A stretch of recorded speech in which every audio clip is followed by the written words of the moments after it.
Hello everyone, तो आज हम पढ़ेंगे लिक्विड क्रिस्टल स्ट्रक्चर के बारे में और this is the playlist of the entire course of liquid crystal.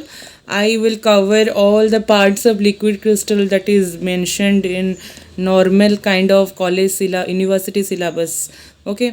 So liquid crystal क्या होता है, पहले हम इसका हिस्ट्री और इसका थोड़ा इंट्रोडक्शन जानेंगे. So what is liquid crystal? Liquid crystal क्या होता है? एक मैटर होता है, एक स्टेट ऑफ मैटर जो कि कन्वेंशनल लिक्विड और क्रिस्टलाइन सॉलिड के बीचों बीच रहता है. तो this is a state of matter in between the conventional liquids and the crystalline solids. और ये जो conventional liquid and crystalline solid होता है वो is that is like totally a common state, like three states of matter: liquid, crystal, liquid, gas and solid. So these are conventional liquid and crystalline solid. ये common state होता है. लेकिन ये जो liquid crystal होता है that is not our common state. तो उसका history पहले पता लगाते हैं.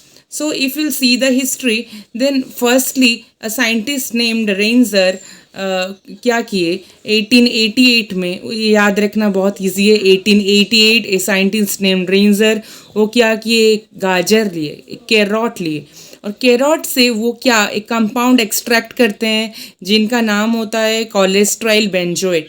फिर cholesterol the cholesterol benzoate is extracted from the carrot and this carrot वो लेके एक्सपेरिमेंट किए. तो वो एक्सपेरिमेंट करके he got two different melting point. एक मेल्टिंग पॉइंट तो नॉर्मल आइसोट्रोपिक लिक्विड के लिए था. आइसोट्रोपिक मतलब जो the property of a liquid same in all direction. But anisotropic इसका मतलब उल्टा होता है. इसका मतलब ये है कि आप प्रॉपर्टीज़ पाएंगे डिफरेंट डायरेक्शन में, डिफरेंट प्रॉपर्टीज़. तो ये क्या किए, जब कैरोट का एक्सपेरिमेंट किए दो मेल्टिंग पॉइंट आया. एक मेल्टिंग पॉइंट जो कि आइसोट्रोपिक लिक्विड का था, लिक्विड स्टेट का मेल्टिंग पॉइंट था. That melting point that gives us isotropic liquid. और एक मेल्टिंग पॉइंट इसके पीछे था. अगर इसका 175 अराउंड डिग्री कुछ आया था और एक है ये जो क्रिस्टल का 145 डिग्री कुछ आया था. तो 175 डिग्री में तो आइसोट्रोपिक लिक्विड मिल जाता है. फिर 145 डिग्री में एक हेजी क्रिस्टल मिलता है. वो हेजी मतलब एक solid not gel like substance. That hazy crystal he got and he named it is a mesogens that is in between the conventional liquid and the isotropic liquid.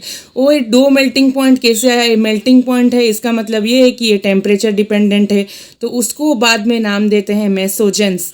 And तो ये define हुआ कि liquid crystal जो है वो fluidity and solidity both को define करता है. फिर हम अगर इसको एरो मार्क के हिसाब से रिप्रेजेंट करेंगे, it will be crystal solid पहले, then liquid crystal, then our isotropic liquid. So liquid crystal is a substance that flows like a liquid and ordered like a solid and it has many more electro-optic properties for these behaviors, and these are anisotropic substance unlike your traditional or conventional liquids as I have discussed, that is common state. So ये जो होता है anisotropic होता है, इसका मतलब different properties in different direction as I have said, and it should not be confused with the semi crystalline state. Semi crystalline state क्या होता है, ये पूरा क्रिस्टलाइन सॉलिड होता है और जिसका शार्प मेल्टिंग पॉइंट होता है. लिक्विड क्रिस्टल क्या होता है, जिसका स्टेट ऑफ मैटर होता है, जिसका प्रॉपर्टीज़ कन्वेंशनल लिक्विड और क्रिस्टलाइन सॉलिड के बीचों बीच रहता है. वो fluid like behaviours and solid like behaviour both show करता है. और इसका ये जो खासियत है इसके लिए वो फेमस है और लिक्विड क्रिस्टल डिस्प्ले में यूज़ होता है. वो हम बाद में डिस्कस करेंगे that what is the application of liquid crystal.